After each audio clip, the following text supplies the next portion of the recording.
Hey,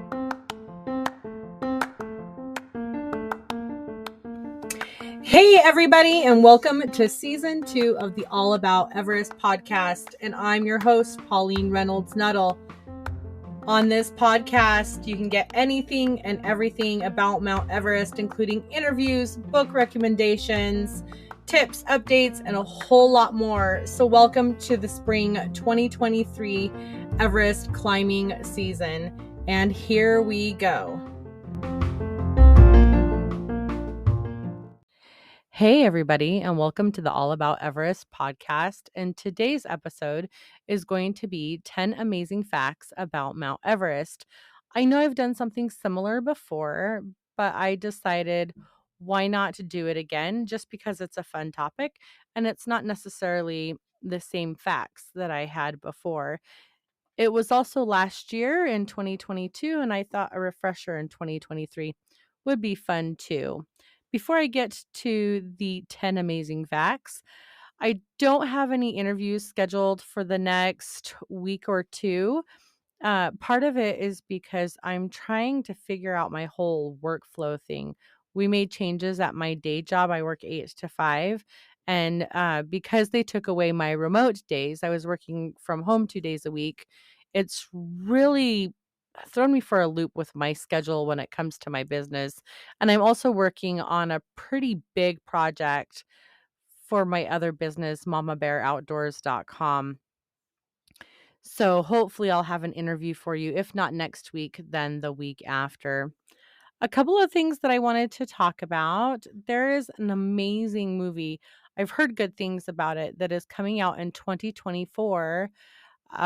It's Mountain Queen, The Summits of Lakpa Sherpa. It was purchased by Netflix. So they're the ones that are going to bring it to everyone and distribute it.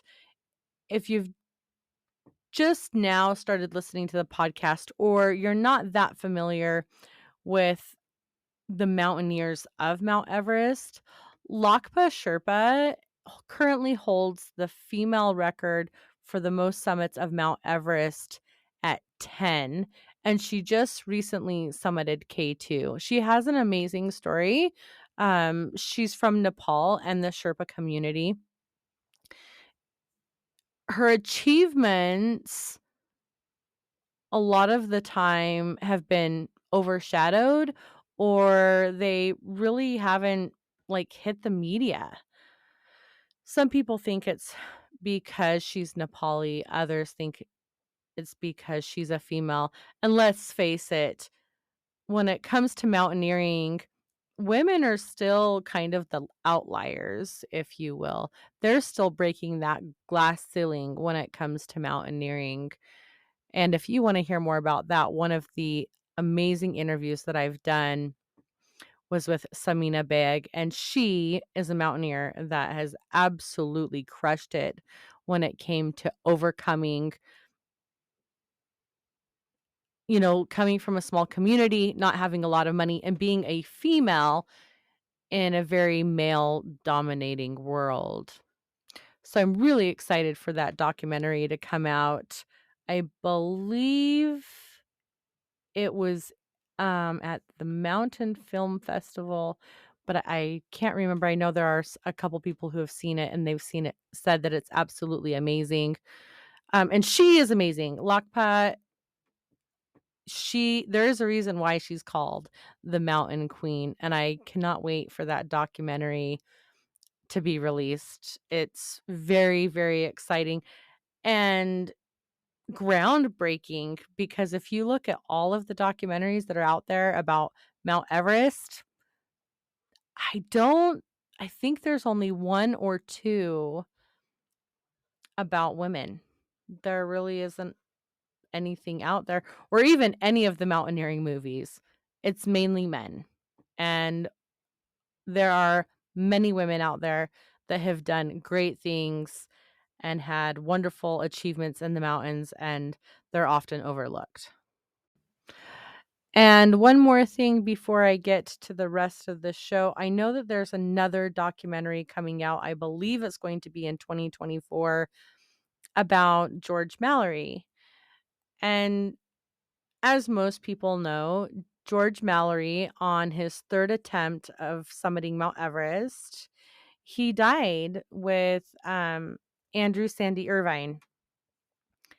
People think that maybe he summited, but they still haven't found Sandy's body. And there's the infamous camera, right? They had taken a camera with them. The camera was not found on George Mallory's body, which, if I recall, his body was found in 1997 with a team including Conrad Anker. And so nobody knows if he completed the summit or not, even though it is highly unlikely, mainly because of the lack of equipment that they had at the time. And that's it. Are you guys ready for the rest of the show? Because I am. Fun fact number 1, we are all mispronouncing Mount Everest. And it's not because we can't pronounce the T. It's because in 1865, the Royal Geographical Society renamed Peak 15 after Sir George Everest, who was a surveyor at the time. The native name of Mount Everest is Sagarmatha in Nepal and Chomolungma in Tibet. And if we were to pronounce Everest correctly, shouldn't it be Everest because it was named after Sir George Everest? Maybe I'll start pronouncing it that way and see if it will catch on. Or maybe I'll just start calling it Sagarmatha. Fun fact number 2, it is very expensive to climb Mount Everest. The average person will pay between $40,000 to $50,000. However, there are price tags over $100,000, over $200,000, and even higher than that. The reason why the prices vary so much is it depends on which expedition company you're going with, which climbers and guides you're going to go with, and the type of climb. It could depend on if you're using oxygen or not. Are you solo climbing it? Are you using one-on-one Sherpa support, or are you sharing Sherpa support with somebody else? It really just depends, and that is why the price tag on an Everest expedition varies so much. Fun fact number 3, there are so many world records when it comes to Mount Everest. Every year there's something else. You know, the first person to ski backwards on one leg down Mount Everest. I'm just kidding. But really, there's a lot of people that hold a lot of very different records, and some of them are absolutely bizarre. However, there are so many people that have had these amazing achievements because of Mount Everest.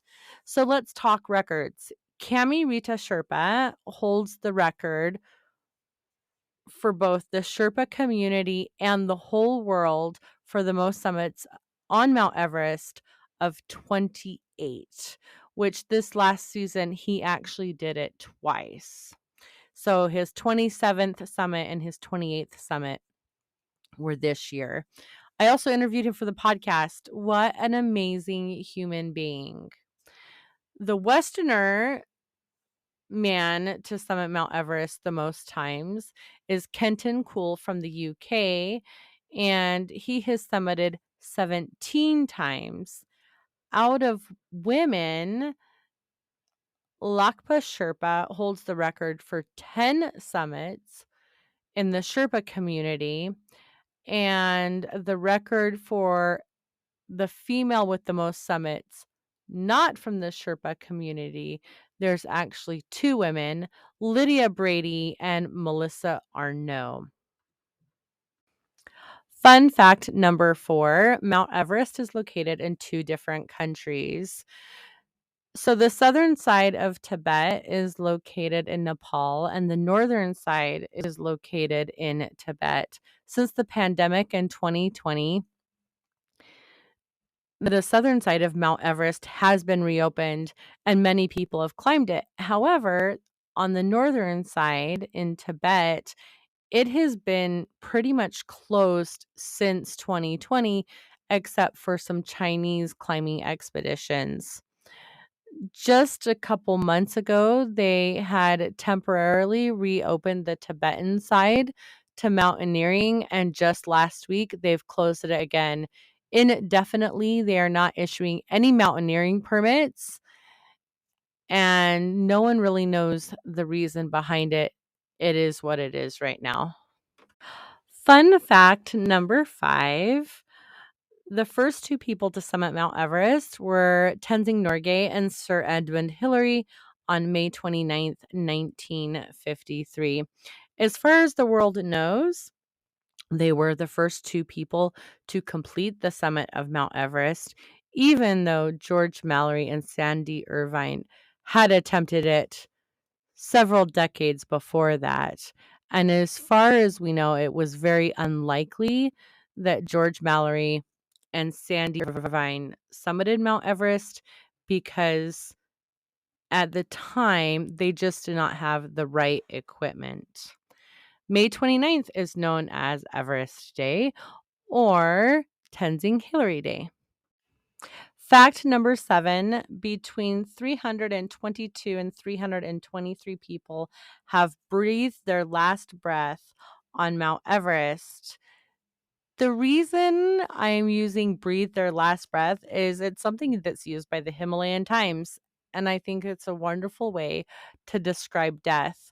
The reason why the number isn't 100% specific, and I'm saying between 322 to 323, is because when it comes to mountaineering, especially in these areas that, they have been climbing Mount Everest for over a century, the records may not be the most accurate. So it's between 322 to 323, with 2023 being the year with the most fatalities. There were 17 fatalities on Mount Everest this past climbing season.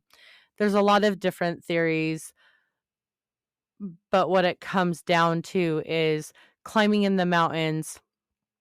There are the risks that you can die, and it could be because you picked the wrong guiding company, you slipped, avalanches, altitude sickness. There's so many different reasons why people can die on Mount Everest. Some of those causes could be prevented, and some of them, like the inclement weather, negative 40 degrees on the mountain and snowstorms, just cannot be prevented. Fact number 8, there are over 200 dead bodies on Mount Everest. Depending on where someone was when they breathed their last breath, their body may or may not be retrievable. If, for instance, they died above 8,000 meters in the death zone, it is very unlikely that their body will be able to be brought back down and returned to their families.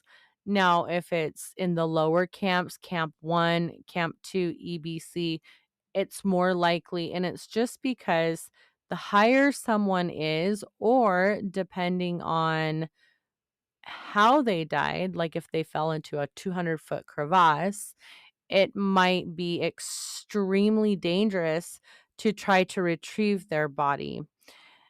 In the documentary Finding Michael that came out this year, when Spencer Matthews is looking for the body of his brother Michael, it really educates people on how hard it is to not only find someone's body, but also to bring it back down. And that's why over 200 people have been left on the mountain. Fact number 9, Mount Everest is not the highest mountain in the world. In fact, the highest mountain in the world is Mauna Kea in Hawaii. It's an extinct volcano, and it's the highest mountain in the world because from top to bottom, it is the highest. However, it is not the highest mountain above sea level because the majority of Mauna Kea is underneath the ocean. Mount Everest, on the other hand, all of it is above sea level, and that is why it's considered the highest mountain in the world and the highest mountain above sea level. Last but not least, fact number 10 is there's an estimated 8,000 kilos of human shit left behind on Mount Everest each year. I don't know how accurate that statistic is. However, I do know that human feces left on Mount Everest is a problem, as well as all the other trash that it's left. When you're on Mount Everest at those high altitudes, what happens with human excrement is that, you go, you poop, and that's it. It can't blow away.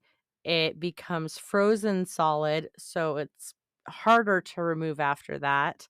And it can't deteriorate or compost or anything like that because of how cold it is.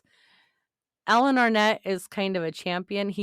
When it comes to like trash on Mount Everest, but also human shit, because I've heard him bring it up multiple times. Use a damn wag bag. There are special bags for you to take your business and bring it back down the mountain. And that's just being responsible. That's leaving no trace. But besides, I guess, 8,000 kilos per year of human poop left on the mountain, there's lots of other trash as well. If it's candy wrappers, empty oxygen bottles, torn gear, torn equipment, there definitely is a trash problem on Mount Everest. And every year there's many people who try to figure out the best solution. They bring down so much trash every year, but a lot of it is just left there and it's just new trash every year. A tent rips apart, they don't bring it down. So that's it for today's episode. Thank you for listening. I didn't want to leave it on a shitty note, pun intended. Next week's episode, still not sure what it's going to be, but I will absolutely let you know. Thank you so much, guys, for listening. I enjoy doing this and it's fun. I love all of the people that I get to meet and all the stories that I get to hear. So thank you so much. If you're a listener or someone who has shared your Everest story with me on the podcast, thank you from the bottom of my heart. And as always, climb your own climb.